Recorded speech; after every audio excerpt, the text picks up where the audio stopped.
están? Bienvenidos a Conciencia, soy Grace Balcázar y estoy feliz de la vida, de verdad es un honor y un gusto que me reciban en sus hogares. Gracias a toda la gente tan linda que se pone en contacto con nosotros a través de las redes sociales, del teléfono, de los WhatsApps. Y bueno, pues estamos totalmente en vivo este lunes. Si no nos ven, si nos ven en repeticiones, también pueden mandar mensaje y escribir a través de la red social que está de Conciencia. Tenemos canal de YouTube para que nos vean también, obviamente. Y por supuesto que vean el Instagram de Conciencia. No nos han hecho nada de caso con el Instagram de Conciencia y ahí estamos puestísimos para todos ustedes. Una vez dicho esto y agradeciendo a todos por su presencia hoy, les presento a mis invitados porque el día de hoy tenemos el gusto de tener a dos invitados. Ellos son Giselle Sarkis, a quien le doy la más cordial bienvenida. Gracias Giselle. Y el doctor Ernesto Salgado. Gracias doctor por estar aquí. Él hace cirugía gastrointestinal y aunque se oye el tema así como muy fuerte, vamos a hablar de esto, de qué ocurre, cuándo se hace, cuándo no se hace. Y bueno, pues imagínate qué maravilla con el apoyo de Giselle para después, lo que viene después de esta operación. Doctor, voy primero contigo. Claro. ¿En qué casos se hace una cirugía gastrointestinal? O mucha gente dice, me voy a engrapar la panza, porque así lo dicen, literal. Ok, el tema es platicar sobre cirugía de la obesidad. Uh-huh. Entonces, la cirugía de la obesidad tiene sus indicaciones muy claras. Entonces, nosotros los médicos clasificamos a los pacientes, los clasificamos en diferentes rubros.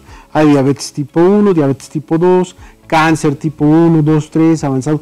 ¿Por qué se clasifican los pacientes? Los pacientes se clasifican porque cada rubro diferente o cada etapa diferente de una clasificación es meritoria de un tratamiento diferente. Así es. Entonces no es nada diferente también para la cirugía de la obesidad. Entonces nosotros contamos con una clasificación que es con base, por ejemplo, en el índice de masa corporal. El índice de masa corporal no es otra cosa más que el producto de la división del cuadrado, del cuadrado de tu estatura entre el peso. Entonces, el peso entre el cuadrado de la estatura. Y entonces, ¿el cuadrado de la estatura es tu estatura por 2? No, por tu estatura, por tu estatura. Ah, o sea, tú mides okay. 1.7. Eso, exacto. ¿Ves que sí pasan matemáticas? No, y así. Es 1.7, pues tú mides 1.70 m, 1.70 por 1.70. Ok. Y luego el peso entre, o sea, 50 kilos, 60 kilos. Ok. Entre 2 puntos y cachito, ¿no? Perfecto. Bueno, entonces, todo esto te va a dar 2 puntos una fracción. Uh-huh. Entonces, de 20 a 25 es normal. De 25 a 30 de índice de masa corporal uh-huh. es sobrepeso. De 30 a 35 es obesidad ya grado 1. Estos hasta aquí son los pacientes que pueden tener pues algún beneficio con terapia nutricional, ejercicio, dieta y sobre todo algunos alimentos, ¿no? Sobre todo, algunos medicamentos.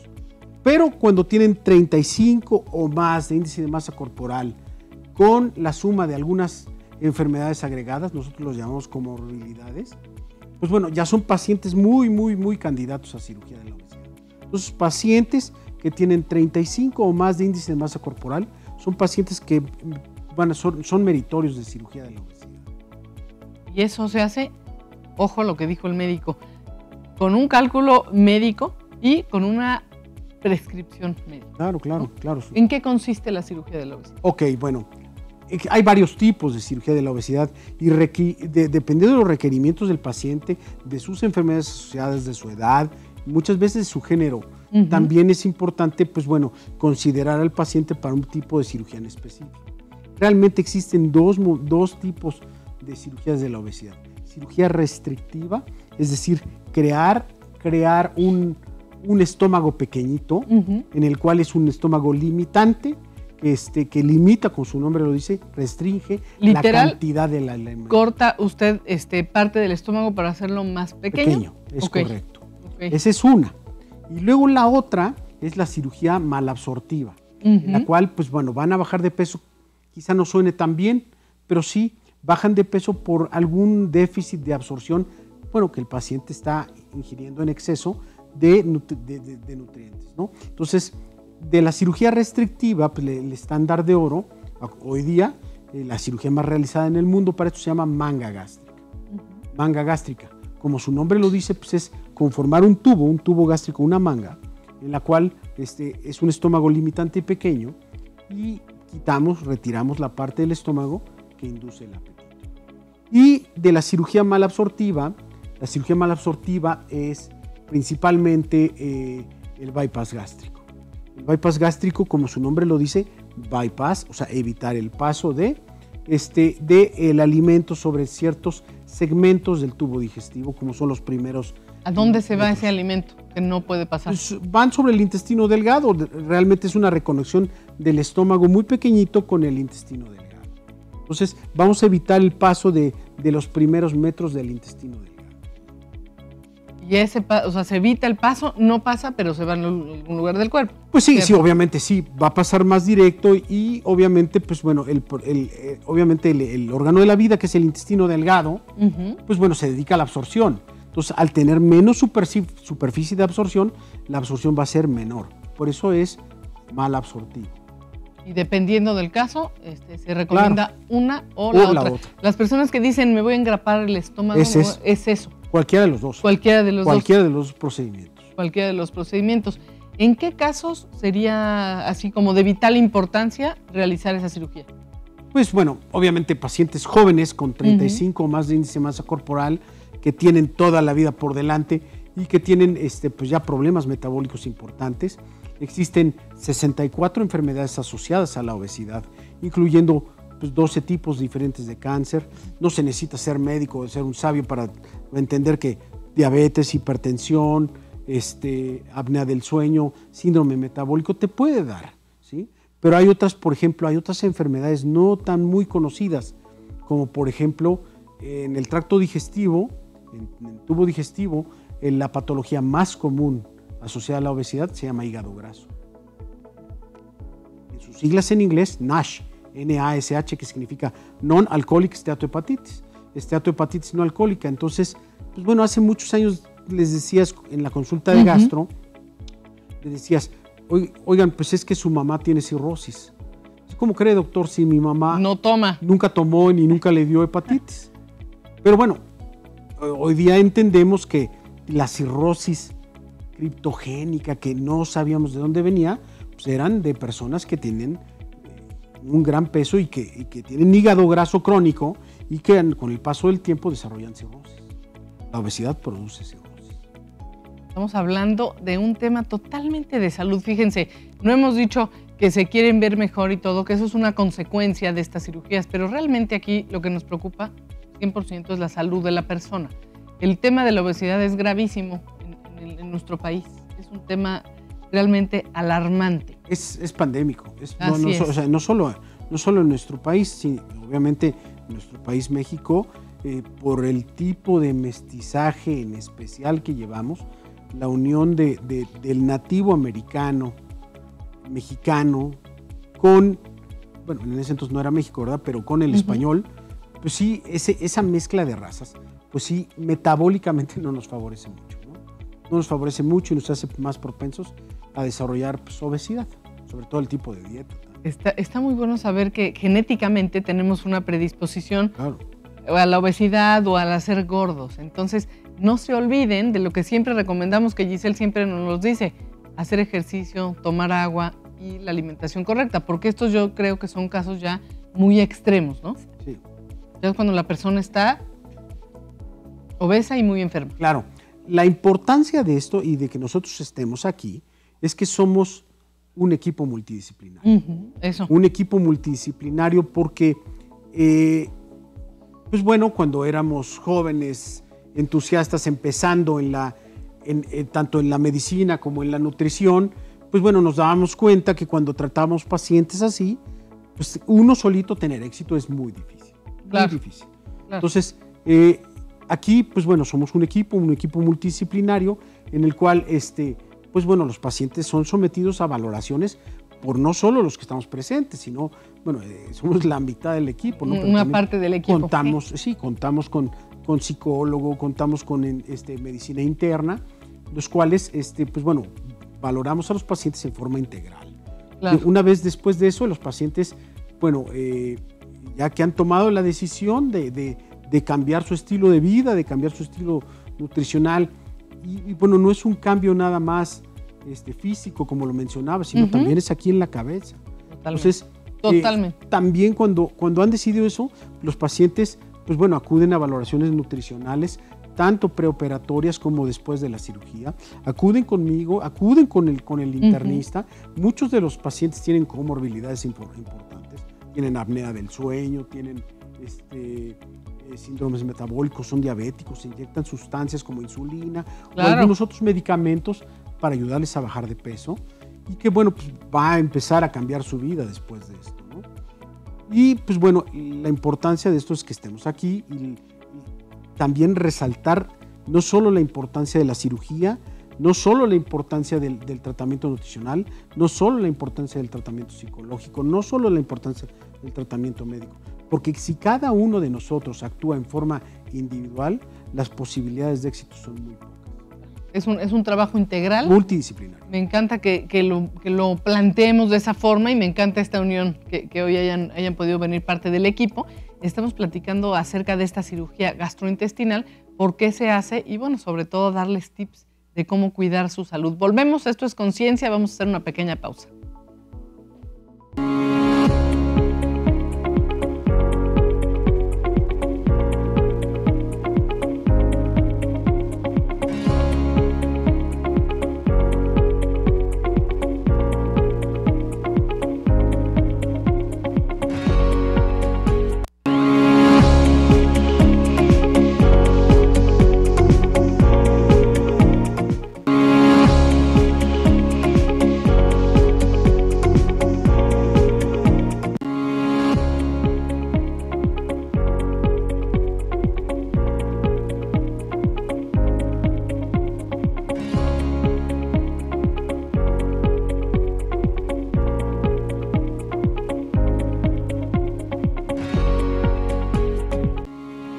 La obesidad es considerada como una epidemia de salud a nivel mundial. Cada año aumenta el número de casos en los que son afectados los países en desarrollo y en camino al desarrollo. Por otra parte, la pérdida de peso ayuda a la curación de la mayoría de los problemas de salud que estén relacionados con el sobrepeso, como la diabetes tipo 2, la hipertensión y la artritis, entre otras, por la cual una cirugía de obesidad es lo más recomendable.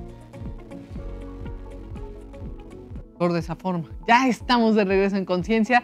Gracias por seguir con nosotros. Vamos a dar salida a todas sus peticiones y sus felicitaciones. Gracias a la señora Consuelo que nos felicita. Pero antes yo quiero ir con Giselle. Ahora vamos con ustedes, no crean que no, para que nos expliques algo que es súper importante de lo que hablaba el doctor, acerca de cómo se compaginan este tratamiento que sería integral, ¿no? Exactamente. Sí, bueno, aquí como mencionaba el doctor, es importante la clasificación del paciente. El paciente, bueno, pues muchas veces llega buscando ayuda, tiene la inquietud, quiere resolver el problema. Claro. Si hablamos de un paciente con un sobrepeso que tiene que bajar 10, 15 kilos, evidentemente no es un candidato. Ese paciente, corregimos alimentación, checamos la circunstancia metabólica, hace ejercicio, salimos adelante. Claro. Pero si pusiéramos el caso tal vez de un paciente que tiene que bajar 80 kilos, ya le dio un infarto, está diabético, empieza a presentar un daño renal, en lo que bajamos de manera conservadora a los 80 kilos, si es que lo logramos, claro, para puntualizarlo, no le daría tiempo como de estar bien. Exactamente, ¿no? Probablemente con todos esos antecedentes al paciente ya le dio otro infarto y ya no pudimos hacer nada. Claro. Es por eso que no debemos desde el aspecto nutricional estar cerrados a la posibilidad de la cirugía bariátrica. Okay. Obviamente no se trata de aplicarla para todos, se trata de aplicarlo a los que son candidatos. Claro. Ahora, cuando se estudia, se ven todos los procedimientos, los antecedentes, etcétera, para decir si el paciente es candidato o no, ese paciente debe ser consciente que la cirugía es una herramienta que le va a ayudar, pero no es la solución total. ¿Por qué razón? La solución viene después. Acuérdense que después de una operación, lo que hace el éxito o el no éxito de dicho procedimiento es el tratamiento o el seguimiento que le damos. Exacto. ¿No? Es como si te operan de la rodilla y no haces la rehabilitación, pues te vuelves a la... Exactamente. Y no podríamos después decir es que la cirugía no sirve. No, la cirugía sí sirve, si se estudió bien y si se hizo bien, pero entran dos líneas de acción muy fuertes y muy importantes, al menos por un año después de la cirugía, que es el apoyo psicológico, donde tenemos que encontrar, sobre todo, bueno, el especialista, el terapeuta, qué circunstancias lo llevaron a ese punto, estudiarlas, si hay cuestiones de duelo, de depresión, trabajarlas, cambiar la forma de cómo entiendo la comida, lo que representa en mi vida, lo que soluciono con la comida y sobre todo la parte nutricional. En el preoperatorio, que es 15 a 20 días previos, se maneja Atkins. Solamente en esta circunstancia estoy a favor de eso. Fuera de eso lo he criticado, te consta muchísimo. Sí, en este programa. Pero en este caso Justo, sí. En este caso sí. En este caso sí. Es que acuérdense que aquí hablamos de manera general. Exacto. Nada como ustedes hacer su consulta y saber de manera puntual qué les beneficia a ustedes. Aquí, claro, platicamos para darles una guía. Exactamente, ¿no? Sí, porque aquí estamos hablando de la preparación a una cirugía, solamente proteínas, grasas en una determinada estructura, nada de carbohidratos, azúcares, harinas, porque eso genera que el hígado, digamos, disminuya su tamaño y cuando el cirujano entre, digamos que el hígado no estorbe. Claro. Después de la cirugía, mientras se hacen las pruebas es azul de metileno, ¿verdad? Claro. Para verificar que no hayan fugas, todo esto, la primera semana son únicamente líquidos con determinada osmolaridad. De ahí pasamos a papillas porque algo que me queda muy claro es que aunque el paciente sabe que está operado, pues psicológicamente sus mecánicas de deglución, de masticación son las mismas de antes. Claro, entonces, no ha cambiado esa parte. Exactamente, aunque lo entienda. Entonces hay un entrenamiento de papillas para trabajar en estas mecánicas de deglución. Claro. Después entramos a la etapa de sólidos y se hace un esfuerzo importante, sobre todo en el aspecto de qué comer, cómo combinarlo, qué me hace bien, qué no me hace bien, etcétera. Definitivamente, si tenemos un estómago después de la cirugía de 2 onzas, 3 onzas, que es muy, muy poco, pequeño, por inercia la persona va a perder peso. Pero claro, también nos interesa que el estilo de vida y la calidad nutricional y calórica de lo que entra en esas 3 onzas esté bien seleccionado y obviamente se vuelva un estilo de vida, como lo menciono. Claro, de manera, cambio de vida. Exactamente, de manera conservadora podríamos lograr, siendo positiva, tal vez 20, 25 kilos en un año. Con una cirugía de obesidad bien llevada, más el apoyo psicológico, nutricional, 50, 55, tal vez 60 kilos en un año, sí lo podremos lograr. Podría llegar una persona a recuperar la salud de la que hablábamos que tenía 80 de más. Exactamente, ¿no? Que nos puede representar salvar la vida de la persona. Claro. Entonces sí es muy importante esto porque tampoco es el criterio de voy, me opero, salgo y ando por la vida comiendo lo que yo quiero en cantidades pequeñas, porque bueno, eso nos podría llevar al fracaso. Si la manga dilata, que todas las mangas en algún punto pueden dilatar un poco. Puede ocurrir, claro. Exactamente, y si además aprendo cómo en un estómago muy pequeño meter alimentos de muchas calorías, como por ejemplo el helado. El helado lo desbaratas en la boca, lo pasas, si tengas un estómago de 8 onzas o de 2 onzas igual va a pasar. Claro. Sin embargo, si la herramienta la sabemos aprovechar, la sabemos utilizar, la restricción, consideramos los factores, por ejemplo, de vitaminas. Finalmente, aunque estemos hablando de una manga gástrica, se tienen que suplementar vitaminas de manera especial, que bueno, finalmente no hay marcas mexicanas trabajando en esto, hay que conseguirlas por la concentración que tienen, estar monitoreando vitamina D, vitamina B12, hierro, hematocrito por el tema de las posibles anemias. El pronóstico puede ser muy bueno, más el correspondiente apoyo psicológico, ¿no? Muchas veces parece deseable bajar 50 kilos, pero si el paciente no tiene un apoyo psicológico adecuado, puede bajar los 50 kilos, no sentirse identificado con su persona, sentir que es otra persona y bueno, buscar... Que debe de ocurrir, ¿no? Sí, sucede todo el tiempo, se despersonalizan, hay una crisis de identidad y casi mejor me regreso a donde estaba, ¿no? Me regreso a ser el gordo o el gordito o la gordita del grupo, ¿no? Porque también exactamente, lo que me dio eso, más toda la presión externa que se maneja, donde el paciente ha bajado 40 kilos y entonces llega y te dice, es que ya todos me dicen que me voy a enfermar, que me va a pasar algo, que te ves mal, pero resulta que le faltan bajar otros 30. Claro. Entonces, es todo un apoyo, todo un seguimiento, toda una estructura. No lo puede tampoco manejar cualquier persona. Hay que tener, digamos, la experiencia, los criterios, la sensibilidad, porque, bueno, hay incluso ya certificaciones que pide el Consejo que es mexicano de cirugía de obesidad, tanto para psicólogos, para nutriólogos, poder ejercer en esta área y tener un impacto positivo en las personas. Esa es la forma, hacer un trabajo integral. Tengo, Giselle, aquí algunas preguntas que me gustaría compartirles para que nos ayuden. Nos dice Andrea Zúñiga que si después de una cirugía de obesidad se puede quedar embarazada sin riesgo para ella o para el bebé. Ok, hay que entender que ya cuando un paciente ya se embaraza ya no es un paciente. Ok. Ya son 2. Ándale, eso está bueno, sí. Ya no son ella pacientes. y el bebé. Exacto, ella y el bebé. Entonces, pues hay que entender que lo recomendable, como lo mencionó Giselle, el periodo de pérdida de peso por lo menos dura 1 año. Entonces, dentro de nosotros, de nuestro consentimiento informado, les informamos a los pacientes que no es deseable embarazarse el siguiente año. Por lo menos durante 1 año. Okay. Después, porque el paciente está en un proceso de pérdida de peso. Claro. Y bueno, un embarazo es todo lo contrario, ¿no? Así el paciente requiere recuperar peso porque tienes adentro de ti un bebé que está en crecimiento y desarrollo.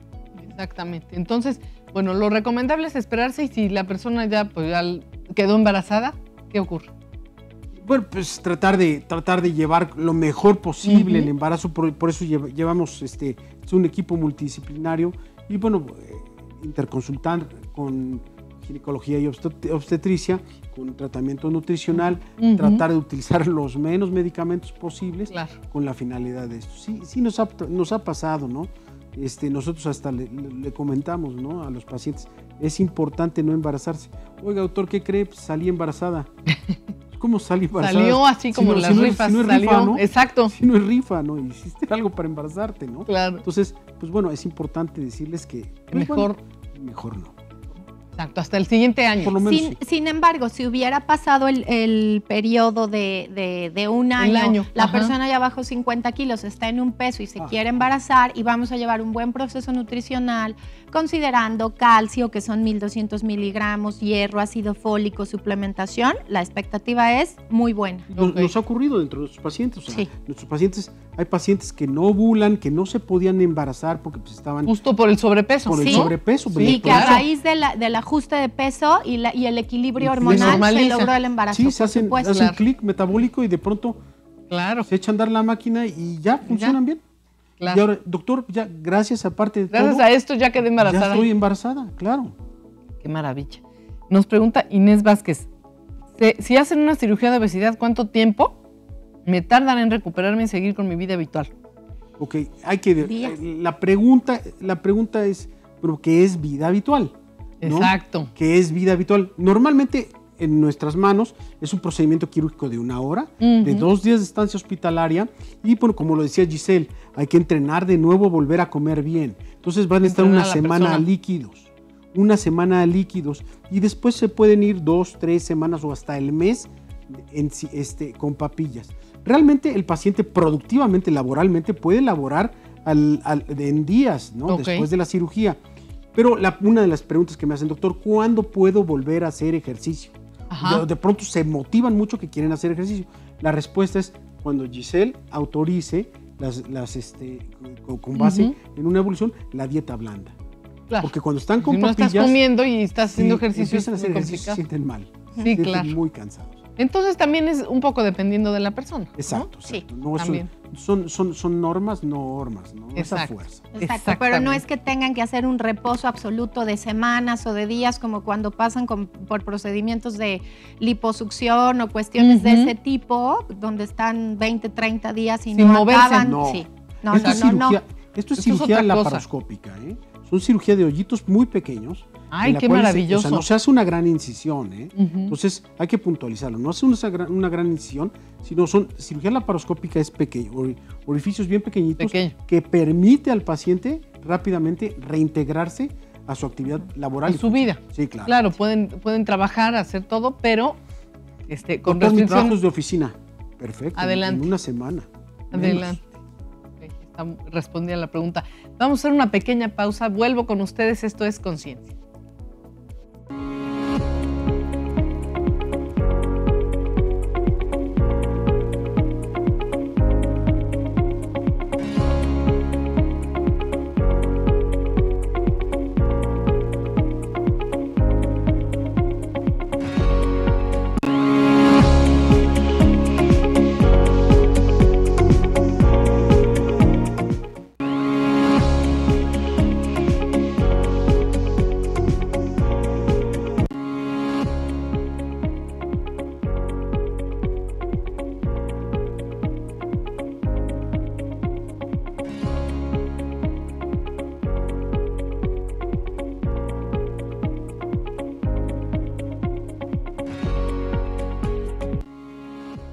estudio de la Universidad en Malmö, Suecia, ha demostrado que la diferencia de los resultados en cirugía bariátrica, que es de pérdida de peso, ayuda a crear una barrera protectora sobre la mortalidad en el paciente que sufre obesidad. Reduce el riesgo del fallecimiento del 24%. Además, afirma que la obesidad cuenta con otras enfermedades primarias que van asociadas como hipertensión, depresión, ansiedad, embolia pulmonar, trastorno de conducta alimentaria, entre otros. Estamos ya de regreso con ustedes en Conciencia. Gracias por estar aquí, gracias por llamar. Está muy interesante, doctor. Hay muchos temas que quisiéramos saber. Mira, dice Emilia Sotelo que si la recuperación es prolongada. Ya dijimos, mi querida Emilia, no sé si te tocó escucharlo, decía el médico que puedes estar trabajando si es que tu trabajo es de oficina, pero poco a poco ir retomando alimento y por supuesto el tema del ejercicio, porque ya me pusiste la banda gástrica, doctor. Ya quiero correr un maratón, espérense, con calma. Lo que no hicieron en años no lo van a hacer en un día, ¿no? Sí, es correcto. Es correcto, eso es lo que ya vemos dicho. Que sube de peso en 8 años. Ajá. Y quiere bajar de peso en 8 días. En 8 días. Sí, puede. Exacto. Esa es bueno, una buena y que la suma. banda gástrica ya es un procedimiento prácticamente desplazado. Sí, la banda ya gástrica no se practica. Ya no se practica. ¿Por qué? Pues bueno, tuvo su momento. Auge? Sí, no, hay momento y funcionó y durante un... Pero operar una banda gástrica hoy día sería como la analogía de, pues me envías un telegrama, ¿no? Ándale, o sea, ya no se usa. No, ya no se usa. No funcionó, tuvo su época, todo eso. Ahora tenemos otro tipo de procedimientos. Otro tipo de procedimientos. Lo que estábamos viendo en el reportaje, por ejemplo, es la laparoscopía, que nos decía. Que es maravilloso, ¿no? Porque es cero invasiva. Además, acuérdense que no estamos hablando aquí de que nos queremos ver más guapos, estamos hablando de salud. Digo, sí, van a adelgazar, pero es salud el tema, ¿no? Dice Jaime Martínez, ¿esas cirugías pueden realizarse con niños o adolescentes? Ok, muy buena pregunta. Muy buena. Normalmente lo que debe hacerse, la edad inicial para realizar este procedimiento son los 14 años. Los 14 años es una edad muy buena. Más joven. Muy buena, sí, lo más joven permisible para poder hacer este tipo de procedimientos. Yo recomendaría en pacientes jóvenes, muy jóvenes, 14, 15 años, pues bueno, hacer manga gástrica más que bypass, porque hay que entender que el bypass es mal absortivo. Y todavía les queda la colita del crecimiento, el desarrollo, crecen un poco más. Entonces, yo recomendaría mucho la manga gástrica antes que un bypass gástrico en pacientes jóvenes. Sí. Okay. Analizando muy bien el perfil psicológico. Por supuesto. Porque bueno, finalmente muy importante. Hay muchas niñas, adolescentes que aunque tienen obesidad, sí tienen un trastorno psicológico como vomitar o de momento tener estados de restricción muy fuertes, donde la cirugía no va a venir a solucionar eso. Se tendría que estudiar muy bien el perfil psicológico, exactamente. Y bueno, si la cirugía está indicada y el perfil psicológico ya se estudió y va a venir todo un desarrollo terapéutico para hacer ese movimiento interno donde yo me maneje distinto en el mundo de la alimentación, pudiera ser bastante exitoso. Perfecto, gracias, dice Roger Estrada. Hice dieta y bajé tanta grasa y masa muscular, llegué al peso ideal, pero ¿debo recuperar masa muscular? Pregunta. Es que ahí, a ver, lo que hemos dicho, ¿no? Cuando tú bajas de peso, no tienes por qué perder masa muscular. Si la persona pierde masa muscular es o porque ayunó, que yo no sé por qué ahora están de moda los ayunos, no ayunen, entramos en gluconeogénesis, se pierde masa muscular, hay debilidad, hay fatiga, no es correcto. Metabólicamente y bioquímicamente tenemos todos los argumentos para demostrar que ayunar está mal. O no hubo suficiente consumo de proteína en la alimentación. Ahora, bueno, ya sucedió, ni modo, ya se perdió la masa muscular. Evidentemente hay que evaluar cuánto quedó y sí buscar el desarrollo de esta, que es bastante complicado. Digamos que necesitamos a un paciente, en primera, que esté cargando peso, que muchas veces por cuestiones físicas, lesiones, rodillas, cadera, ni lo pueden hacer. Y en el caso de que lo pueda hacer, poner un plan alto en proteína, que no deja de ser un desgaste fuerte para el riñón. Entonces, hay que tener mucho cuidado con la forma en la que perdemos peso, porque de momento es, oye Giselle, es que mi prima bajó 14 kilos en un mes. Para la boda, ¿de qué los bajó? Es la pregunta, ¿de qué los bajó? Porque si fue a costa de deshidratarse y de perder masa muscular, no vale la pena. Olvídate. Lo que vale la pena perder es grasa, pero sí, ahí la respuesta sería sí, necesito un programa de entrenamiento más alimentación para aumentar la masa muscular. Alicia Contreras, ¿es cierto que si hacen la cirugía del bypass gástrico debes de bajar de peso para que te la puedan hacer? Ok, no solo del bypass gástrico, la respuesta es no. La respuesta es no. Okay, pero, no debes bajar pero va directo, ¿eh? Sí. Va la respuesta porque entiendo su pregunta, ¿no? Lo que hay que hacer es hacer un plan nutricional preoperatorio. Todos los pacientes antes de la cirugía hacen como Giselle lo menciona, hacen Atkins.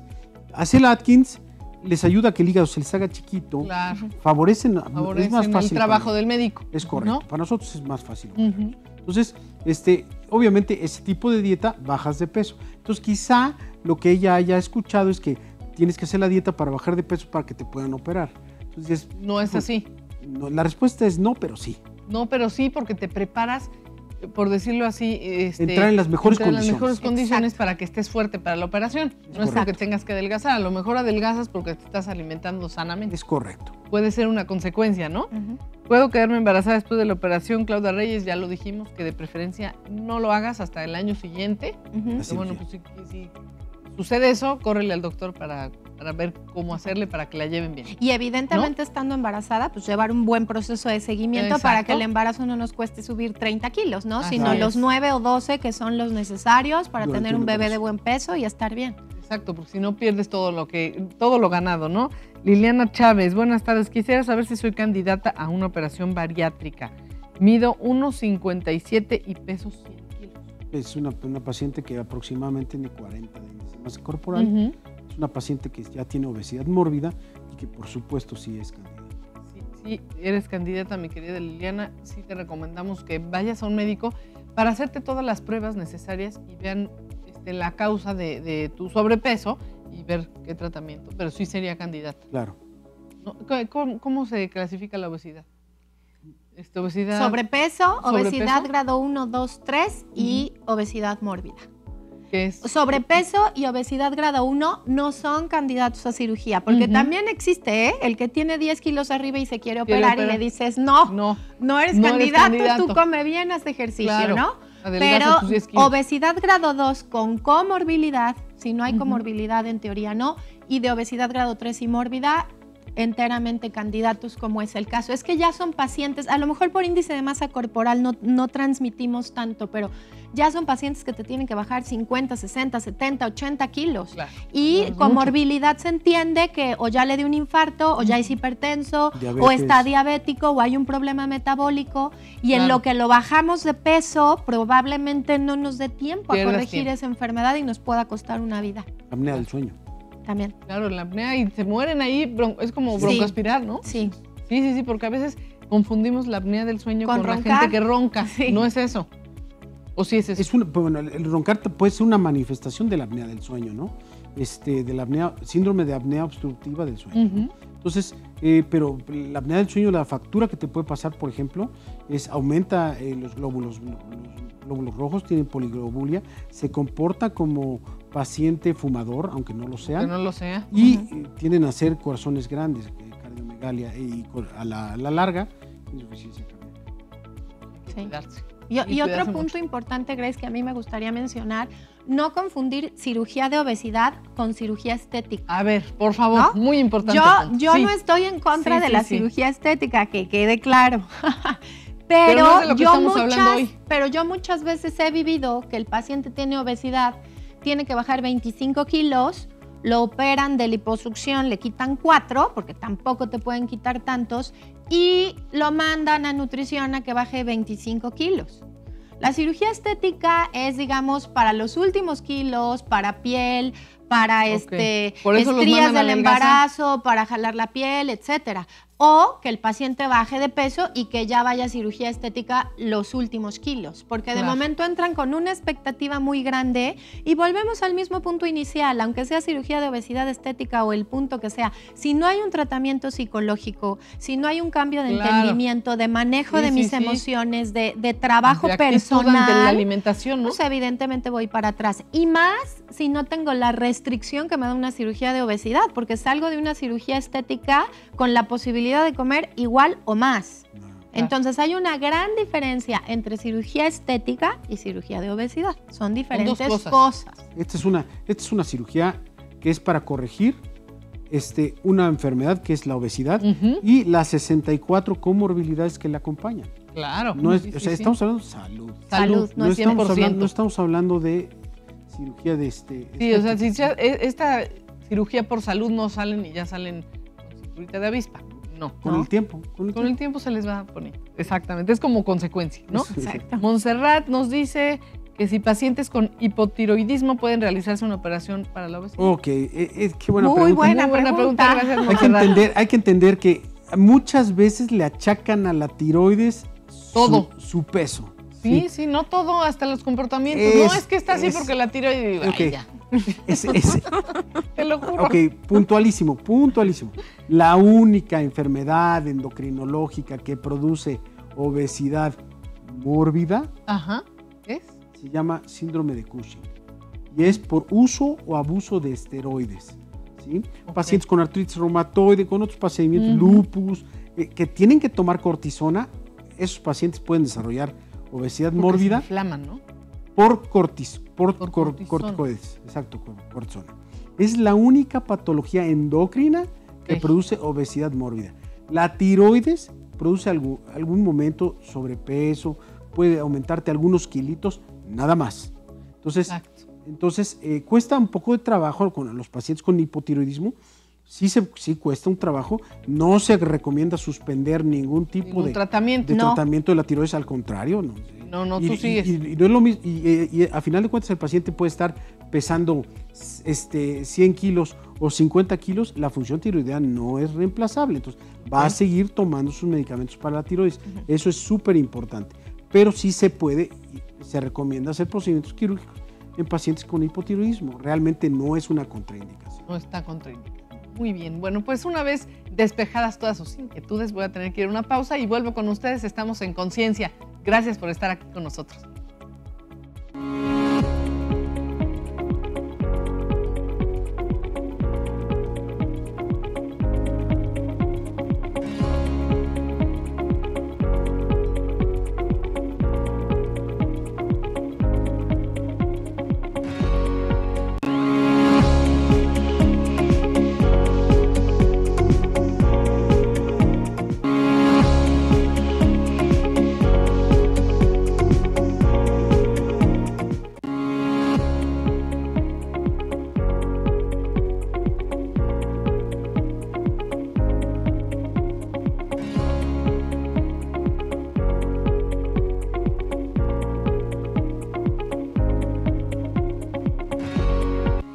Existen 3 tipos de cirugía de obesidad.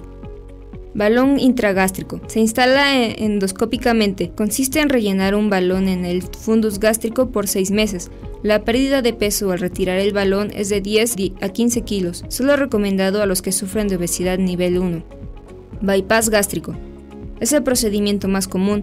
La pérdida es de 60 a 70 kilos por 3 años. Se utiliza en pacientes que comen en exceso. Tubular gástrico. Es un proceso recién puesto. Consiste en la extirpación total del estómago, dejando reservas gástricas de forma tubular. A pesar de que deja evidencias de la operación, son pocas las complicaciones asociadas al procedimiento de largo plazo del bypass gástrico. Ya estamos de regreso con ustedes. A ver, doctores, acabamos de ver una cápsula importante. Hay procedimientos que ya no se usan, como ese que le metían como un globito al estómago de la persona. El balón intragástrico sí se utiliza, tiene sus indicaciones. Muy pero puntuales, poquito. Pero sí deben ser los menos.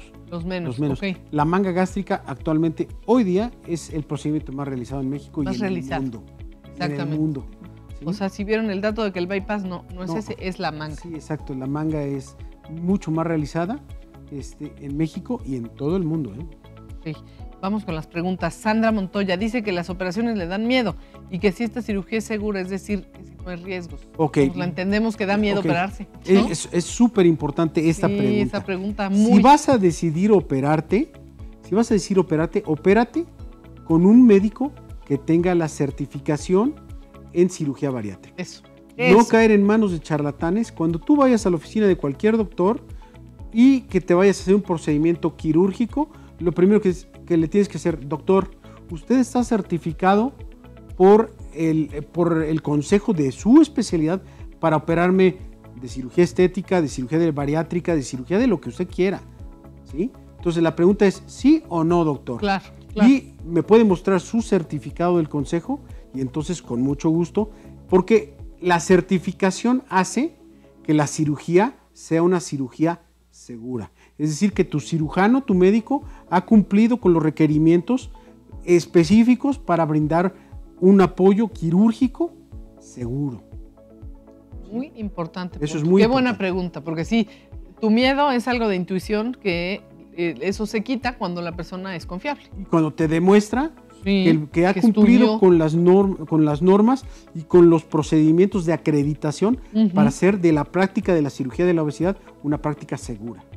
Correcto. Buenísimo. Blanca Jiménez, ¿la cirugía de la obesidad es igual que la liposucción?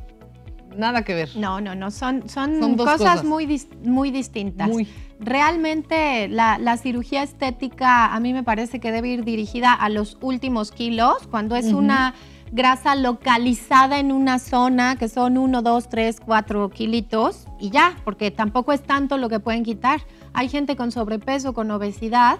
Digo, también depende de la ética de los doctores. Hay doctores muy éticos que orientan bien a las personas, no los operan, los mandan a nutrición y cuando acaban de bajar vienes, pero también está el caso del que llega y le quitaron 3 kilos de grasa y llega a bajar 25. Cirugía de obesidad se refiere a un proceso o restrictivo o malabsortivo. Y no es que quiten grasa en ese momento, es que te dejen un estómago. No van a salir flacos de esa operación. No, es todo un proceso después de esto y un entrenamiento para evitar la reganancia al paso de los años. El tiempo. Exacto. Claro. Ahora, la verdad es que hay un apartado muy interesante que yo, lo he buscado, documentado, por ahí hay artículos, sobre todo en Estados Unidos, que hacen un poco más de investigación.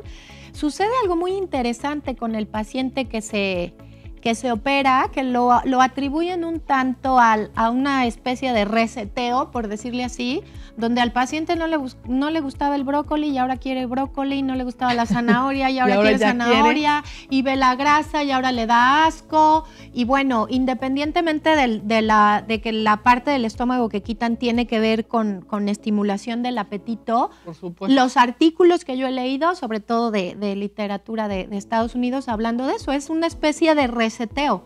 A mí sí me sorprende mucho cómo de verdad el gusto cambia. Qué maravilloso, por esta especie de reseteo, es el tema como lo mencionan los artículos. Eso es algo que apoya mucho. Cuando es una cirugía de estética, volviendo a la pregunta, sales y el estómago está del mismo tamaño, la capacidad de absorción del intestino es la misma. Exactamente, y bueno, no es que todas fracasen, pero sí tiene de igual manera que venir acompañada de un proceso cambio nutricional y psicológico importante, pero no te va a resolver más de un 3 a un 5% del excedente del peso, mientras que una cirugía de obesidad, como decía, puede tener un impacto hasta de 40, 50, 60 kilos en un año si se hace un buen trabajo. Entonces, acuérdense que es con el tiempo, no es que salgan de la cirugía ya delgados, salen y de esa manera va a cambiar su vida en cuanto a la alimentación. Exactamente. Es diferente. Es una herramienta que hay que saber usar. Exacto. José Luis Mena, tengo un hijo de 16 años con obesidad, hemos intentado todo, ejercicio, dietas, etcétera. ¿Puede ser candidato?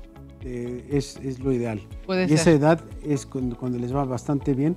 Es una edad difícil para los jóvenes. Están a punto, saliendo de la prepa para entrar a la universidad.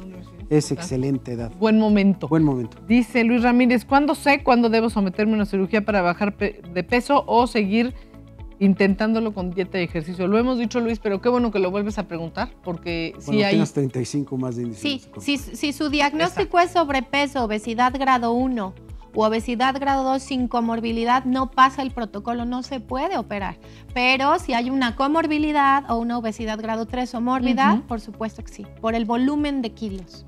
Es que depende del volumen de kilos sí, para ver si eres candidato o no. Y yo otra vez les recomiendo de manera personal, acuérdense que esto es como la tarjeta de crédito personal e intransferible, porque hablamos de un modo general y les damos tips y lo que quieran, pero cada caso es diferente, cada persona tiene sus diferentes padecimientos o sus diferentes estilos, ¿no? Entonces, bueno, creo que es muy importante. Lo que sí me queda como gran idea es ir con una persona profesional que tenga la certificación. Sí, la experiencia. Y la experiencia, porque si no, sí puede ser. Correcto. ¿Hay algo más que quieran decir? Pues yo no dejar de puntualizar que, bueno, qué bien, qué interesante que exista esto, ¿no? Como intervención, pero pues no olvidemos también la importancia de la parte preventiva. Necesitamos evolucionar a una mecánica de medicina preventiva, donde el culto a la salud, el culto a la buena alimentación, pues nos ayude a evitar llegar a estos extremos. Hay mucha gente que ya está ahí. El culto a la salud tiene como consecuencia lo que ahorita todo el mundo queremos, el culto al cuerpo y a la belleza. Exactamente. Entonces, primero la salud. Doctor. Pues gracias por la invitación y bueno, informarle a la gente que estamos ante una epidemia y esta epidemia debe ser pues manejada, ¿no? Y que a pesar de nuestros esfuerzos, cirujanos bariatras y todo eso, pues de esta rebanada, de este pastel que se llama obesidad, hemos incidido muy poquito. Entonces, hay que entender que los pacientes deben desarrollar conciencia y perder el miedo, ¿no? Perder el miedo a realizarse un procedimiento bariátrico. Muchísimas gracias a los dos, Giselle, doctor Salgado, muchísimas gracias por estar aquí y gracias a todos ustedes. Estuvieron saliendo los cintillos, los supers con los datos de los médicos por si quieren y si no, de todas maneras van a estar en las redes sociales de Conciencia. Muchísimas gracias, soy Grace Balcázar y nos vemos en la próxima emisión.